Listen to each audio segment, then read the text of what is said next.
Hello everyone, అందరికీ నమస్తే. ఈరోజు వీడియోలో నేను ఎగ్ కర్రీ రెసిపీని ప్రిపేర్ చేస్తున్నాను. ఎప్పుడూ ఒకే విధంగా చేయకుండా ఇలా కొత్తగా చేస్తున్నాను. 5 మినిట్స్లో అయితే మనం దీన్ని ప్రిపేర్ చేసుకోవచ్చు. అందరూ చాలా ఇష్టంగా లొట్టలు వేసుకుంటూ అయితే తినేస్తారు.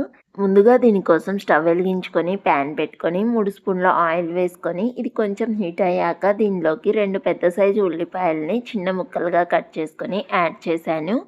వీటిని 2 మినిట్స్ ఫ్రై చేసుకున్నాక ఒక స్పూన్ అల్లం వెల్లుల్లి పేస్ట్ వేసుకొని పచ్చివాసన పోయేంత వరకు ఫ్రై చేసుకున్నాక రుచికి సరిపడా ఉప్పుని, అలాగే పసుపుని, ఇంకా 2 స్పూన్ల కారంని, అలాగే ధనియాల పొడిని, కొంచెం జీలకర్ర పొడిని, అలాగే కొంచెం గరం మసాలాని యాడ్ చేసుకొని ఒకసారి బాగా మిక్స్ చేసుకొని మరో 3 మినిట్స్ అయితే మంటను లో ఫ్లేమ్లోనే పెట్టుకొని ఫ్రై చేశాను.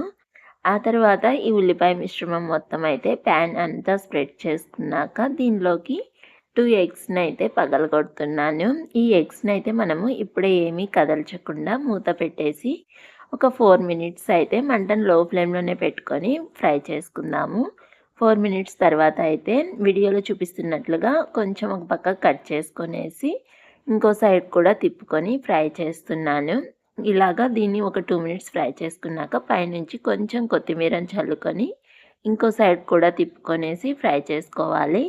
అంతే అండి. ఇలాగే 2 సైడ్స్ తిప్పుకుంటూ మరో 2 మినిట్స్ ఫ్రై చేసుకుంటే మన ఎగ్ కర్రీ రెసిపీ అయితే రెడీ అయిపోతుంది.